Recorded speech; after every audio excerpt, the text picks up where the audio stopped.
কালিয়াচক 3 ব্লকের অন্তর্গত আমাদের লক্ষ্মীপুর গ্রাম পঞ্চায়েতের বিহারিটোলা আজিমটোলা বিহারিটোলা দুটো গত পরশু দিন রাত্রে যেভাবে ভাঙন হয়েছে আপনারা দেখতে পাচ্ছেন। গঙ্গা এখানে প্রায় 100 ফিট 150 ফিট বাঁধকে ভেঙে দিয়েছে। ভেঙে দিয়ে এখান থেকে হাঁ করে জল ঢুকছে। গ্রামের মানুষ তারা বাড়িঘর ভেঙে নিয়ে দ্রুত যার যা ক্ষমতা আছে দূরে গিয়ে মাথা গুঁজার চেষ্টা করছে। তাদের যা সম্পত্তি, এই যে বাঁশ বাগান দেখছেন, বাঁশ গাছ সব পড়ে গিয়েছে, গাছপালা, বাড়িঘর ভেঙে নিয়ে চলে যাচ্ছে। এখানে এসে আমরা দীর্ঘক্ষণ আছি, সরকারি কোনো আধিকারিক বা কোনো মানুষকে দেখতে পাচ্ছি না। যারা মানুষ অসহায় তাদের পাশে দাঁড়ানোর কোনো উদ্যোগ এখানে নেই। আজকে সাধারণ মানুষ ভয়ঙ্কর দুর্দশার মধ্যে আছে।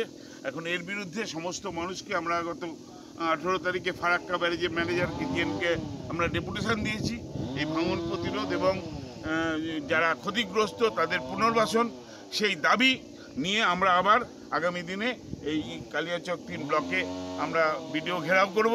ইমিডিয়েট এই এলাকার মানুষের পুনর্বাসনের ব্যবস্থা সরকারকে করতে হবে এই দাবিতে।